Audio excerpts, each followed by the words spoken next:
Economics बहुत hard है भाई, बहुत हार्ड है। दूसरा स्टूडेंट आके बोलता है भाई ये बोरिंग है, बहुत बोरिंग है कसम से। तीसरा स्टूडेंट आके बोलता है भाई ये इम्प्रैक्टिकल है। चौथा आकर के बोलेगा भाई तूने कहीं देखा है क्या इकोनॉमिक्स का यूज़ होते हुए?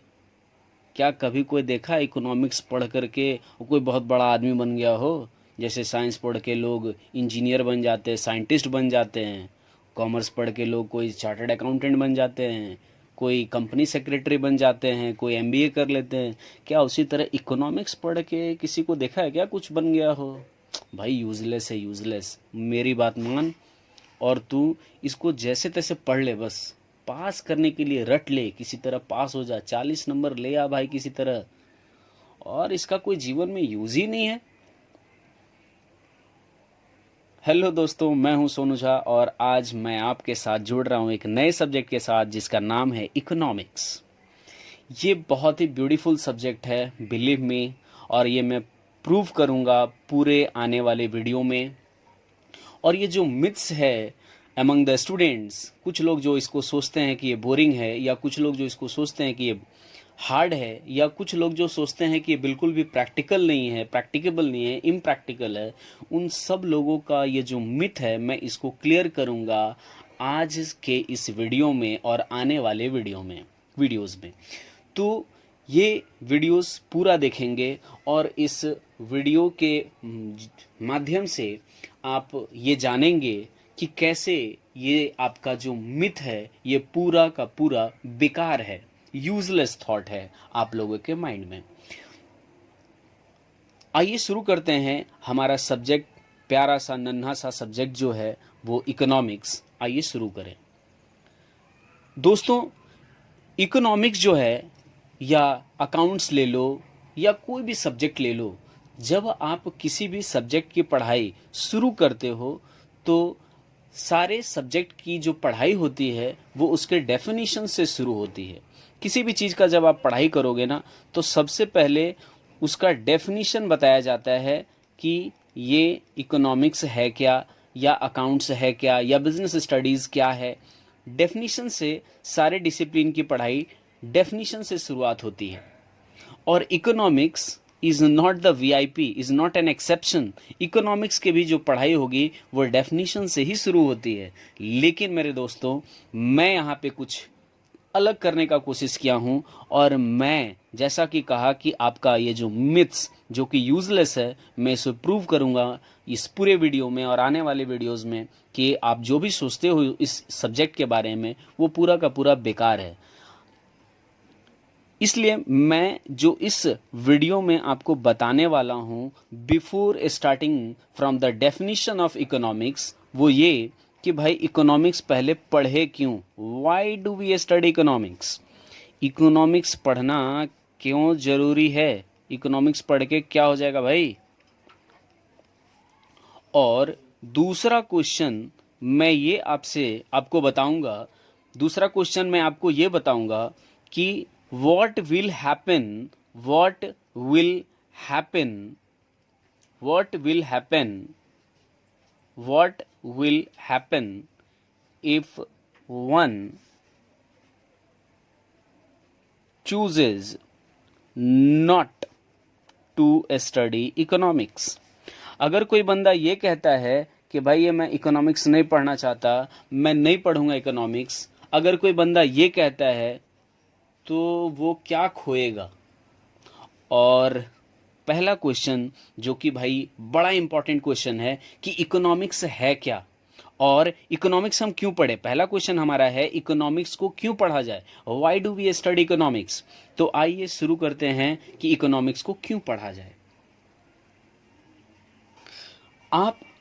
क्या कभी आप नोटिस किए हो कि, या चाय के टफरी पे कभी गए होगे, या कभी दोस्तों के बीच में हो गए, या ढेर सारा बुजुर्ग अंकल शादी पार्टी में आए होंगे और किसी मुद्दा पे बात हो रहा होगा और वो मुद्दा कुछ ऐसा होगा, वो बोल रहे होंगे भाई कि ये जो पर्टिकुलर प्रोडक्ट है ना, इसका प्राइस जो है ना ये बढ़ गया है, डेली हर रोज प्राइस बढ़ता ही जा रहा है। कभी आपने ये भी सुना होगा कि जो डिमांड है ना ये बढ़ रहा है इस प्रोडक्ट का, या कभी ये सुना होगा कि डिमांड इस प्रोडक्ट का, एक पर्टिकुलर प्रोडक्ट का घट रहा है। कभी आपने ये भी सुना होगा कि भाई ये गवर्नमेंट क्या लाजवाब है, 5 लाख तक के इनकम पे तो कोई टैक्स ही नहीं है, नो टैक्स।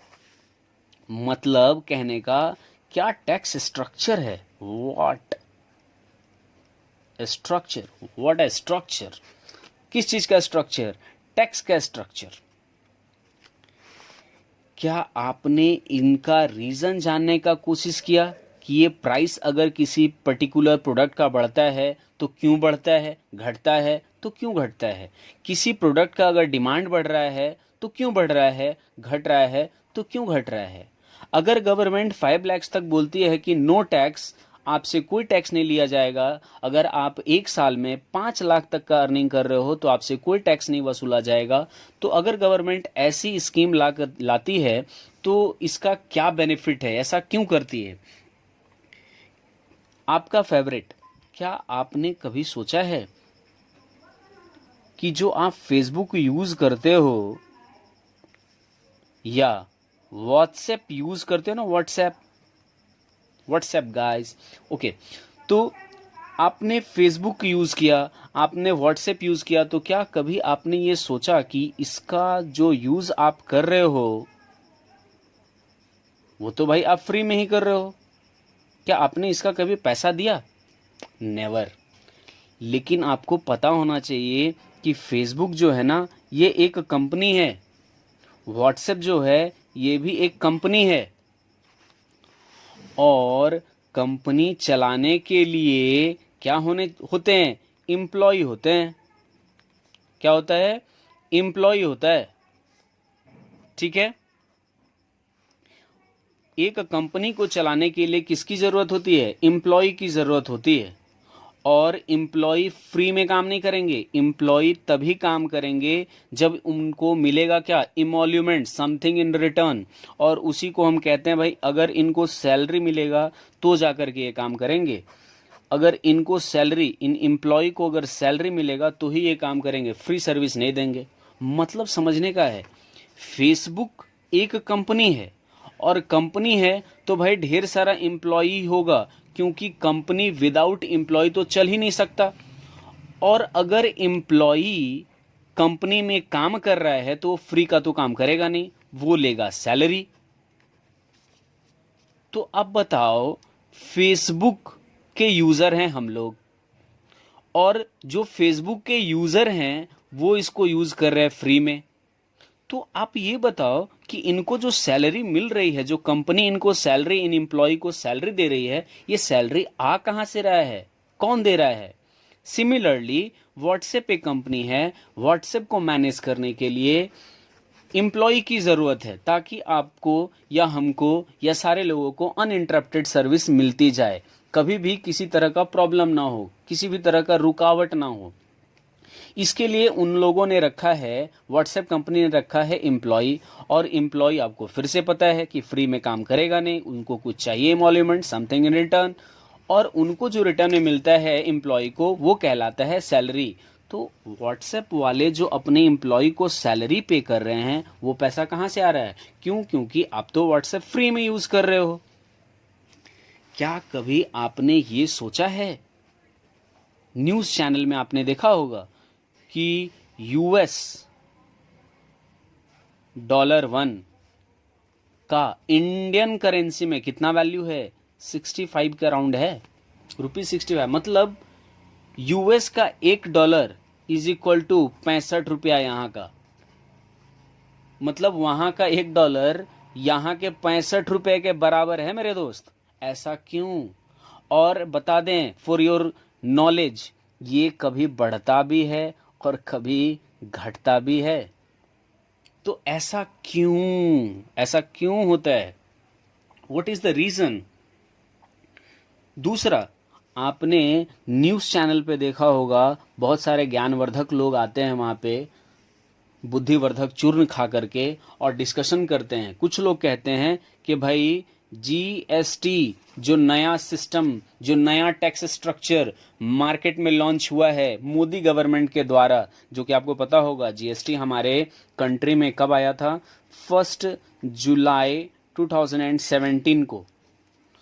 तो इस समय काफ़ी ज़्यादा डिस्कशन इसके पहले, इसके बाद में भी हुआ, इसके आने से पहले भी इसका डिस्कशन हुआ था, जब आ गया तो भी डिस्कशन हुआ। और बहुत सारे बुद्धिजीवी लोग क्या डिस्कशन कर रहे थे, कुछ लोग कह रहे थे इसके फेवर में और कुछ लोग इसके थे अगेंस्ट में। फेवर वाले लोग कह रहे थे कि भाई ये जो जीएसटी है ना, ये बहुत ही अच्छा टैक्स स्ट्रक्चर है, ये आने वाले समय में टैक्स स्ट्रक्चर को पूरा सिंप्लीफाई करेगा, लोग और इससे जागरूक होंगे, कॉस्ट कम होगा और बहुत सारे इसका बेनिफिट के बारे में बात हो रहा था। लेकिन वहीं कुछ पप्पू टाइप के लोग जो अगेंस्ट में बात कर रहे थे, वो क्या इसके फुल फॉर्म के पीछे वो परेशान थे। हमारे जो पप्पू गांधी हैं उनका कहना था कि जीएसटी का जो फुल फॉर्म है ना, वो है गब्बर सिंह टैक्स। अब भाई रियल फुल फॉर्म जीएसटी का आपको पता है, गुड्स एंड सर्विसेज टैक्स, लेकिन different persons made the different full form. किसी ने कहा जीएसटी को गुड्स एंड सर्विसेज टैक्स, किसी ने कहा गुड एंड सिंपल टैक्स, किसी ने कहा गब्बर सिंह टैक्स और किसी ने कहा good night, sweet dream, take care. क्या आप ये नोटिस किया है कभी आपने कि भाई जो न्यूयॉर्क का कॉल चार्ज है, कौन सा, न्यूयॉर्क में जो कॉल चार्जेस लगते हैं, कॉल चार्ज, वो बहुत कम होता है as compared to Thailand. Thailand मतलब Bangkok. The call charges of New York is cheaper than the call charges levied in New York. ठीक है। क्या आप कभी ये नोटिस किए हो कि प्राइस जो है किसी भी पर्टिकुलर गुड्स का हर साल बढ़ता क्यों है? अगर आप एक काम करो कि इनका एक ऑब्जर्वेशन लिस्ट बनाओ, एक ऑब्जर्वेशन लिस्ट बनाओ। इस लिस्ट में 4 कॉलम होंगे। कौन कौन से? एक कॉलम होगा सीरियल नंबर का, एक कॉलम होगा कंफर्टेबल बोल करके, कंफर्टेबल और अनकंफर्टेबल, कंफर्टेबल और अनकंफर्टेबल। एक कॉलम आप बनाएंगे ए स्टडीड और नॉट स्टडीड व्हाट, इकोनॉमिक्स। अब आपको समझ में आ गया होगा कि मैं क्या बोलने का कोशिश कर रहा हूं। और एक कॉलम और बीच में डाल देना मेरे भाई, भूल गया मैं, नेम का। ठीक है। अब सीरियल नंबर आप क्या करना कि सीरियल नंबर 1 डालना। जिस बंदे के पास आप जाओगे ये क्वेश्चन लेकर के उसका नाम लिखना और आप पूछना ये सब जितना भी क्वेश्चन मैंने पूछा है आपसे कि प्राइस राइज किसी भी प्रोडक्ट का क्यों होता है, किसी भी प्रोडक्ट का डिमांड क्यों बढ़ता और क्यों घटता है, गवर्नमेंट ऐसी स्कीम क्यों लाती है, इससे गवर्नमेंट का क्या फ़ायदा है, फेसबुक अपने सर्विसेज का हमसे पैसा क्यों नहीं लेती, व्हाट्सएप फ्री सर्विस क्यों प्रोवाइड कर रही है, $1 इज इक्वल टू ₹65 क्यों है, वहाँ का $1 हमारे 65 रुपये के बराबर क्यों है। जीएसटी के कुछ लोग फेवर में बात किए, कुछ लोग अगेंस्ट में कहा। तो कहीं हमने देखा कि न्यूयॉर्क का कॉल चार्जेस कम है तो थाईलैंड के कंपैरिजन में, तो ऐसा क्यों है। एक एक क्वेश्चन को लेकर के जाना। और आप जिन लोगों से, सपोज आप एक नाम है मिस्टर एक्स, मिस्टर एक्स से आपने पूछा कि अंकल एक क्वेश्चन है, प्लीज हेल्प करो कि किसी भी प्रोडक्ट का प्राइस क्यों बढ़ता है, तो वो सामने से आपको जवाब मिलेगा। अब आप जवाब से हो सकते हो कि आप सेटिस्फाइड होगे या नॉट सेटिस्फाइड होगे, क्योंकि आप सेटिस्फाइड तभी होगे जब सामने वाला आपको कंफर्टेबली आंसर बताएगा। तो आपको चेक करना है कि while answering to your questions whether the person who is answering your questions is comfortable or not or uncomfortable. If that person is comfortable, write C, or if that person is not comfortable, then write U. और उसके बाद आप पूछोगे कि uncle क्या आपने कभी economics पढ़ा है? अगर पढ़ा है तो स्टडीड, अगर नहीं पढ़ा है तो नॉट स्टडीड। भैया ये करके क्या होगा? ये जब आप करते जाओगे, ऐसा काम जब आप करते जाओगे इस क्वेश्चन के साथ, अलग अलग लोगों से ये पूछ करके अलग अलग ऑब्जर्वेशन जब आप अपना बनाओगे, तो पाओगे कि कुछ लोग इसका आंसर करते वक्त कंफर्टेबल थे और कुछ लोग अनकंफर्टेबल थे। ऐसा क्यों? ऐसा इसलिए क्योंकि कंफर्टेबल वही लोग होंगे जिन्होंने इकोनॉमिक्स को स्टडी किया है, और वो लोग जिन्होंने इकोनॉमिक्स को कभी भी स्टडी नहीं किया है, that person will not be able to give you comfortable answer. That's why we are calling uncomfortable. ठीक है, तो इकोनॉमिक्स हमें ये सब क्वेश्चंस का आंसर बड़ा इजीली तरीके से करना सिखाता है। अगर हम रीज़न जानना चाहते हैं कि अगर $1 इज इक्वल टू ₹65 है, इसका रीज़न क्या है, तो वो रीज़न आपको इकोनॉमिक्स ही बता सकता है। अगर आप ये जानना चाहते हो कि किसी भी प्रोडक्ट का प्राइस बढ़ रहा है तो क्यों बढ़ रहा है, घट रहा है तो क्यों घट रहा है, तो इसका आंसर आपको इकोनॉमिक्स ही दे सकता है।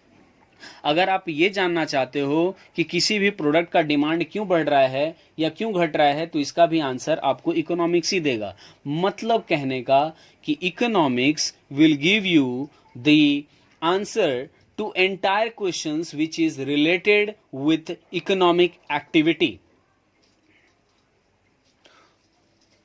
तो मेरे दोस्त, इसलिए हमें इकोनॉमिक्स पढ़ने की आवश्यकता है, इसलिए हम इकोनॉमिक्स पढ़ते हैं। अब हमारा दूसरा क्वेश्चन था कि what will happen if one chooses not to study economics.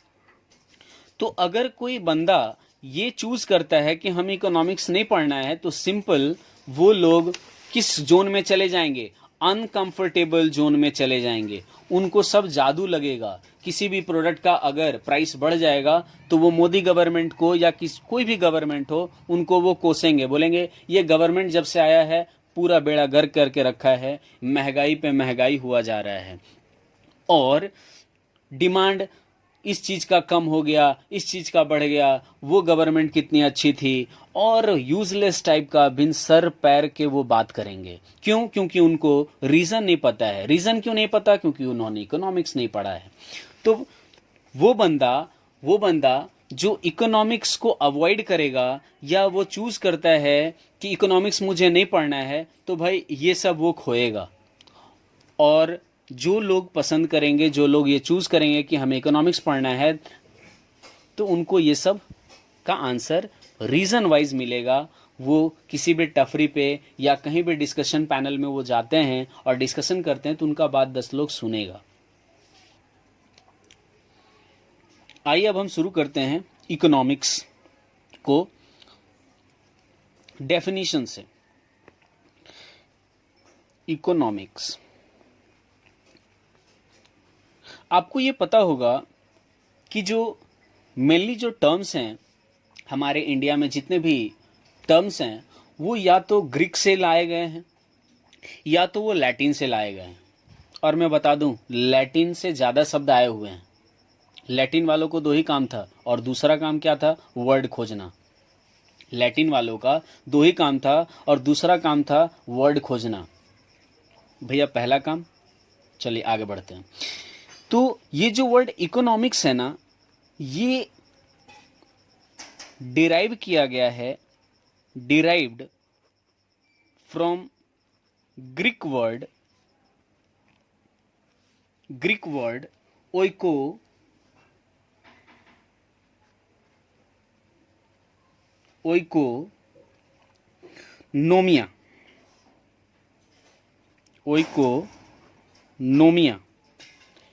Greek में एक वर्ड है जिसका नाम है ओइकोनोमिया। ये इकोनॉमिक्स वर्ड यहां से लिया गया है। The word economics is derived from the Greek word ओइकोनोमिया।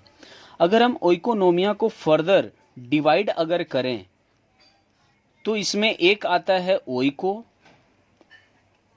और दूसरा नोमोज, नॉट मोमोज। मोमोज खाने पीने की बात यहां नहीं हो रही भाई। मुंह में भैया पानी आ गया। ओके, कोई बात नहीं, कभी मिलोगे तो खिलाऊंगा। ओइको और नोमोज। ओइको का मतलब होता है मेरे दोस्त, ओइको का मतलब होता है हाउस, और नोमोस का मतलब होता है मैनेजमेंट। हाउस को हाउस होल्ड लिख देते हैं, हाउस हाउस होल्ड एक ही चीज है। ओइको का मतलब है हाउस होल्ड और नोमोस का मतलब है मैनेजमेंट। मैंने क्या बताया कि the word economics is derived from the Greek word oikonomia, which is further divided into two parts, oiko and nomos, that is nomia. ओइको का मतलब होता है हाउस होल्ड या हाउस, और नोमोस का मतलब होता है मैनेजमेंट। मतलब अगर हम इन टोटैलिटी देखें तो टुगेदर इसका मतलब होता है management of house hold, management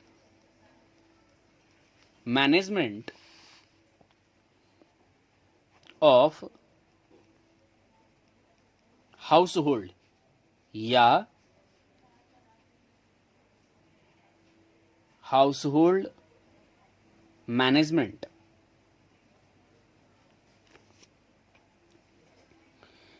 मैंने कहा the word economics is derived from the Greek word oikonomia, which is subdivided into two parts, oiko and nomos. Oikos, which means household, nomos, which means management.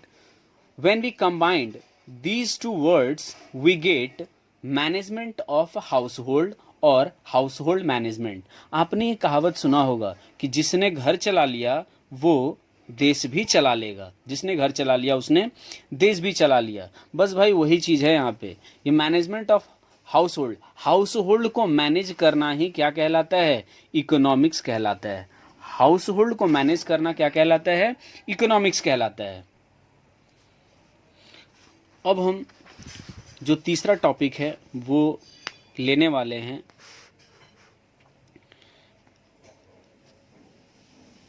Economics versus economy. Economics versus economy, ये क्या होता है? Economics versus economy, दोनों में क्या difference है? What is the difference between these two? What are the difference between economics and economy? Economics का मतलब है मेरे दोस्त, इकोनॉमिक्स का मतलब है, इकोनॉमिक्स है थ्योरी, और जो इकोनॉमी है ये है प्रैक्टिस। अगर मुझसे कोई पूछे कि what are the difference between economics and economy, then I will say the relation simply that the theory and practice, यही इनके बीच का रिलेशन भी है। इकोनॉमिक्स थ्योरी है और इकोनॉमी प्रैक्टिस है। अगर हम इकोनॉमिक्स की बात करें और थ्योरी का मतलब क्या हो गया? थ्योरी का मतलब हो गया कुछ चीज़ हम बुक में पढ़ते हैं, बुकिस्ट लैंग्वेज में, ब्ला ब्ला ब्ला और वगैरह वगैरह। जैसे कि फॉर एग्जाम्पल हम लोगों ने बचपन में पढ़ा है कि use zebra crossing while crossing the road, ये हमने पढ़ा है, ये थ्योरी है। लेकिन प्रैक्टिकली जाकर के हमने रोड पे जब किया तो देखा होगा आपने कि भीड़ के कारण लोग जिब्रा क्रॉसिंग तो छोड़ देते हैं, साइड से ही पार कर लेते हैं। This is practical, this is theory, this is the difference between economics and economy. और अगर मैं बात करूं इकोनॉमी की, तो मैं ये कह सकता हूं economics is economy is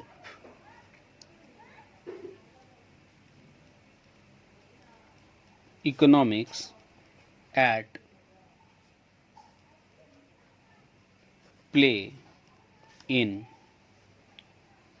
a certain reason,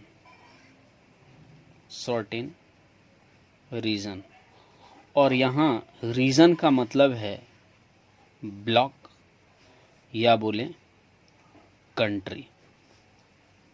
ठीक है, एक पर्टिकुलर रीजन का इकोनॉमी होता है, एक पर्टिकुलर रीजन का इकोनॉमी होता है। ठीक है, और मैं एक पॉइंट बता दूं,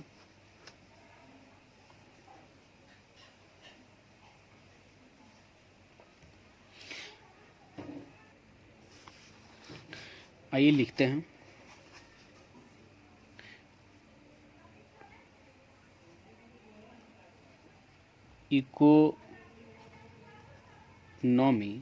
economy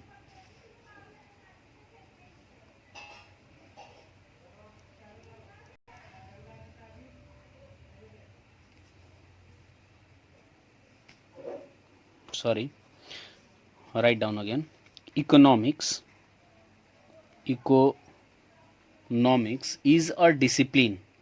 Economics is a discipline. Economics is a discipline studying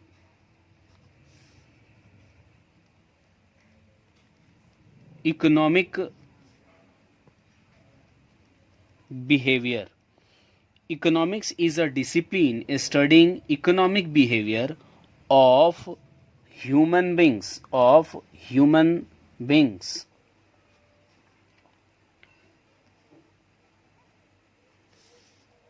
और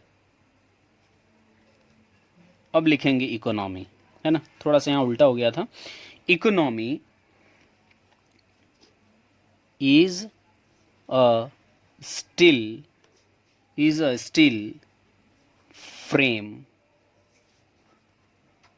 पिक्चर ऑफ इट।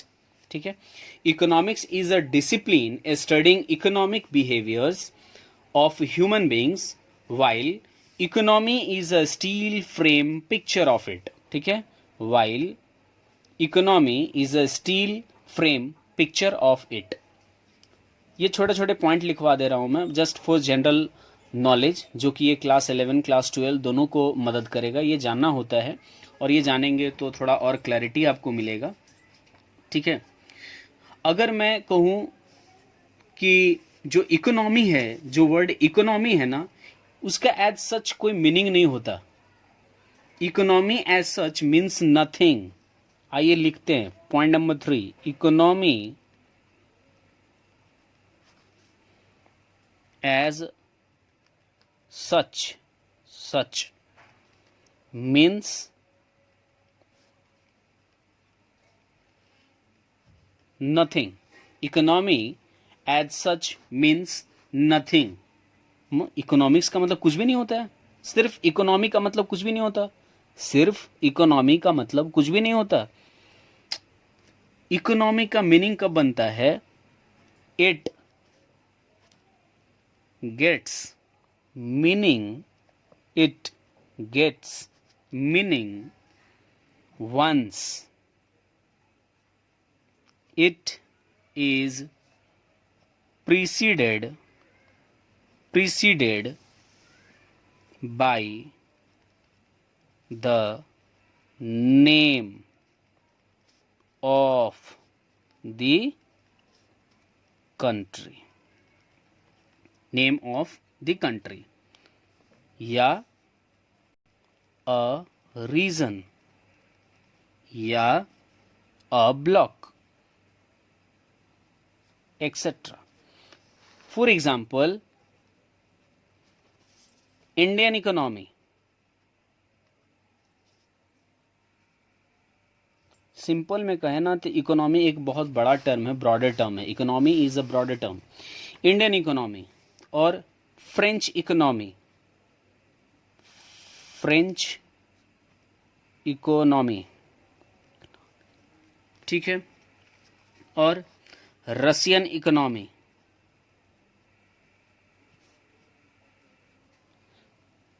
मतलब मेरे दोस्त, सिंपल मैं बोलना चाह रहा हूँ कि सिर्फ अगर इकोनॉमी कहूँ तो सिर्फ इकोनॉमी का एज सच कोई भी मीनिंग नहीं होता। इकोनॉमी का मीनिंग तभी बनेगा जब किसी भी कंट्री या किसी भी ब्लॉक या किसी भी रीजन के साथ ये वर्ड लगता है। जैसे किसी भी कंट्री का नाम, फॉर एग्जांपल इंडिया, इंडिया के साथ ये वर्ड लगा दो इकोनॉमी, क्या हो जाएगा? Indian economy. किसी भी कंट्री का नाम ले लो, फॉर एग्जांपल रसिया, तो रसिया के साथ ये वर्ड लगाओ इकोनॉमी, तो क्या बन जाएगा? Russian economy. उसी तरह कंट्री फ्रांस, फ्रेंच, उसके साथ एक वर्ड लगा दो इकोनॉमी, तो क्या हो जाएगा? French economy. मतलब इकोनॉमी का एज सच, सिर्फ इकोनॉमी का एज सच कोई भी मीनिंग नहीं होता unless and until it is preceded by the name of the country. Okay, तो ये रहा हमारा आज का ये कंप्लीट वीडियो। एक बार रिकैप करते हैं। हमने आज देखा सबसे पहले कि why do we study economics, why do we study economics, हमें इकोनॉमिक्स क्यों पढ़ना चाहिए। तो हमने देखा कि बहुत सारे हमारे around environment, in this environment और हमारे नेबरहुड में बहुत सारे क्वेश्चन है, जैसे कि किसी भी प्रोडक्ट का प्राइस बढ़ना या घटना, किसी भी प्रोडक्ट का डिमांड बढ़ना या डिमांड घटना, जीडीपी का बढ़ना या जीडीपी का घटना, नया टैक्स रिफॉर्म आना, कोई भी गवर्नमेंट का स्कीम लाना, फेसबुक यूज़ करना, उसका सर्विस लेना और बदले में उसके पैसा नहीं देना, या यूएस डॉलर, यूएस $1 का वैल्यू इज इक्वल टू 65 होना, मतलब वहाँ का $1 हमारे 65 रुपये के बराबर का होना, या कभी उससे 65 रुपये को क्रॉस करना या 65 से कभी कम होना। तो इस तरह के बहुत सारे हमारे एनवायरनमेंट में क्वेश्चन है, हमारे सराउंडिंग में ऐसे क्वेश्चन है जिनका आंसर अगर जानना हो तो हमें इकोनॉमिक्स पढ़ना ही पड़ेगा। दूसरा क्वेश्चन हमने क्या देखा था कि what will happen if one should choose not to study economics. तो ये क्लियर कट हमने जाना कि हमें वो सब सारा चीज नहीं मिलेगा जो यहाँ मिला। मतलब इन सारे क्वेश्चंस का आंसर बोले तो प्राइस राइज क्यों होता है किसी भी प्रोडक्ट का या घटता है, डिमांड क्यों, किस फैक्टर्स से इन्फ्लुएंस होता है, कब डिमांड बढ़ेगा, कब डिमांड घटेगा और एक्सेट्रा, ये सब क्वेश्चंस जितने भी हैं इनको अगर हम जानना चाहते तो इकोनॉमिक्स पढ़ना होगा, और अगर हम इकोनॉमिक्स नहीं पढ़ते हैं तो इनका आंसर हम कंफर्टेबली कभी भी नहीं कर पाएंगे। और उसके बाद हमने तीसरा पॉइंट जो देखा वो क्या था? तीसरा पॉइंट हमने देखा डेफिनीशन। तीसरा में हमने देखा डेफिनेशन कि इकोनॉमिक्स क्या होता है, जहां पे हमने देखा कि economics, the word economics is derived from the Greek word, the word economics is derived from the Greek word oikonomy, oikonomia, जहां पे ओइको और नोमिया को हमने अलग अलग किया। ओइको का मतलब है हाउस होल्ड, बोले तो हाउस, और नोमिया बोले तो नोमोज, नोमोज का मतलब है नॉट मोमोज, नोमोज, नोमोज का मतलब है मैनेजमेंट। अगर हम ओइको और नोमिया मतलब हाउस होल्ड और मैनेजमेंट को कंबाइन करें तो बनता है management of a household या household management. Household को मैनेज करना ही इकोनॉमिक्स कहलाता है। और उसके बाद हमने देखा difference between economy and economics. ये हमें जानना होगा कि इकोनॉमी और इकोनॉमिक्स सेम नहीं होता है, इकोनॉमी और इकोनॉमिक्स सेम नहीं होता है। इकोनॉमिक्स थ्योरी है तो वहीं इकोनॉमी क्या है, उसका प्रैक्टिस है। इकोनॉमी क्या है, इकोनॉमिक्स थ्योरी है, वहीं इकोनॉमी क्या है, प्रैक्टिस है। फिर हमने देखा कि इकोनॉमी का एज सच कोई मीनिंग नहीं होता है unless and until it is preceded by the name of the country. मतलब अगर इकोनॉमी के पहले किसी भी कंट्री का नाम लगा देते हो तो इकोनॉमी का मीनिंग होता है, लेकिन अगर आप बिना किसी भी कंट्री या रीजन या ब्लॉक बिना लगाए आप सिर्फ वर्ड इकोनॉमी बोलते हो तो एज सच इसका कोई मीनिंग नहीं होता है। तो in this video I have discussed the answer of these following 4 questions. I hope you have enjoyed the lecture. और इसी तरह के लेक्चर पाने के लिए आप हमारे चैनल को सब्सक्राइब करें। और नेक्स्ट वीडियो जो कि आपका प्रॉपर चैप्टर से स्टार्ट होने वाला है, और इसके नोट्स के लिए आप मेरे टेलीग्राम चैनल पे या मैं यूट्यूब डिस्क्रिप्शन बॉक्स में लिंक दे दूंगा, आप वहाँ से डाउनलोड कर लोगे। मैं आपको नोट्स दिखला दूँ, ये नोट्स कैसा है। दिस इज़ योर नोट्स, ठीक है। तो आप हमारा नोट्स डाउनलोड कर सकते हो। यहाँ पे सिलेबस मैंने डिस्कस किया हुआ है, ठीक है। नो योर सिलेबस आप देख सकते हो अच्छे से।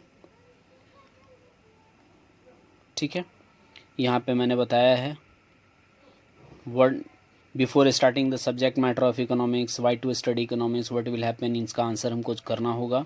उसके बाद वाई टू स्टडी इकोनॉमिक्स, उसमें हमने बताया है ये सब सारा जो हमने पढ़ाया है सिर्फ वही हमने लिखा है। यहाँ मैंने बताया था कि ऑब्जर्वेशन कैसे करेंगे, 4 कॉलम बनाना है हमें, मैंने लिखा भी है 4 कॉलम बनाना है।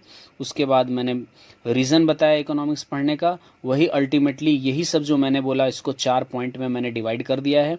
और उसके बाद what is economics about, economics क्या है, तो जो मैंने बताया आपको कि the word economics is derived from the Greek word oikonomia which can be divided into 2 parts. Oikonomia को मैंने बताया था कि ओइकोनोमिया जो है उसको फर्दर मैंने 2 पार्ट में बांटा है, ओइकोस और नोमोस। ओइकोस का मतलब है हाउस और नोमोस का मतलब है मैनेजमेंट।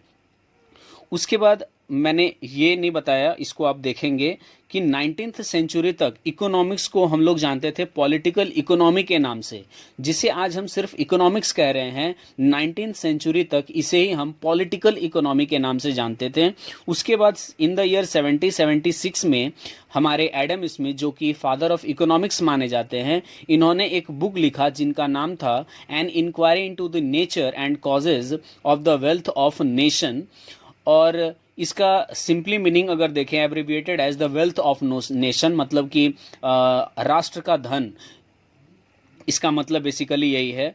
और यहाँ तक मैंने आज आपको करवाया। ये इसके बाद का जो पोर्शन है ये आप पढ़ लेंगे अगर मन करे तो, ये खुद से भी पढ़ के समझ जाएंगे। लेकिन हमारा जो वीडियो होगा नेक्स्ट वीडियो मैं यहीं से शुरू करूँगा। तब तक के लिए bye bye, tata, thank you.